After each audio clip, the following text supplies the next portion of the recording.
আমাদের একটা একটা প্রতিবাদ, শান্তিপূর্ণ প্রতিবাদ একটা মিডিয়া হাউসের বিরুদ্ধে। তো মিডিয়া হাউস যেহেতু বলছি সেহেতু সবার আগে একটু বলে নেই, মিডিয়া ভাইদের উপর আমাদের কোনো ইয়া নাই। মিডিয়া ভাইরা আমাদেরকে ভুল বুঝবেন না ভাই।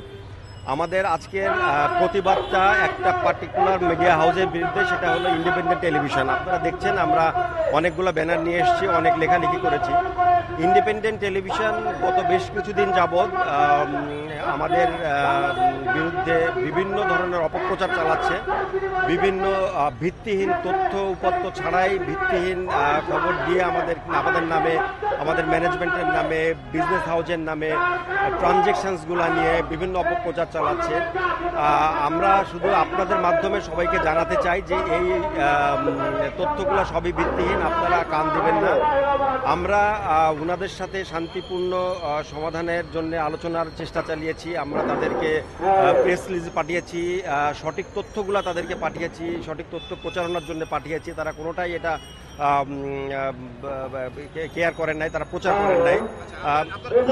কেন তারা একটা বিজনেস হাউস আছে আপনারা জানেন, আমরা টিভিএস দি বিজনেস স্ট্যান্ডার্ড, ওইখানে আমরা যতটুকু শুনেছি আর কি, ওইখানে বেক্সিমকোর নামে অনেক দুর্নীতি আছে, আমরা সবাই জানি। এগুলা সবই দালিলিক প্রমাণ নির্ভর।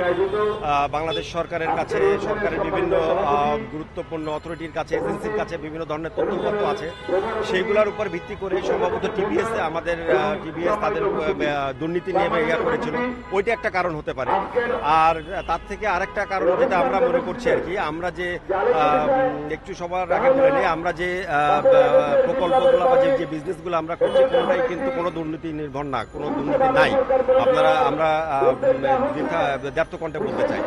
তো এইটা বেক্সিমকো এবং ইন্ডিপেন্ডেন্ট যারা আছেন তাদের নামে যে ধরনের দুর্নীতিগুলা অলরেডি প্রচার হচ্ছে, আমরা 50,000 কোটি টাকার মানি লন্ডারিং শুনি, 30,000 কোটি টাকার মানি লন্ডারিং শুনি, 300 কোটি টাকা একটা বিবাহ বার্ষিকীতে খরচ হয়, সেটার খবর শুনি আমরা বিভিন্ন ওয়েবসাইটে, বিভিন্ন খবরের মাধ্যমে আমরা জানি।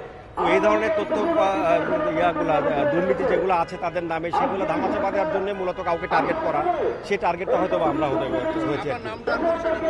আমার নাম আশফাকুল আলম, আমি কর্মচারী, ভাইস প্রেসিডেন্ট।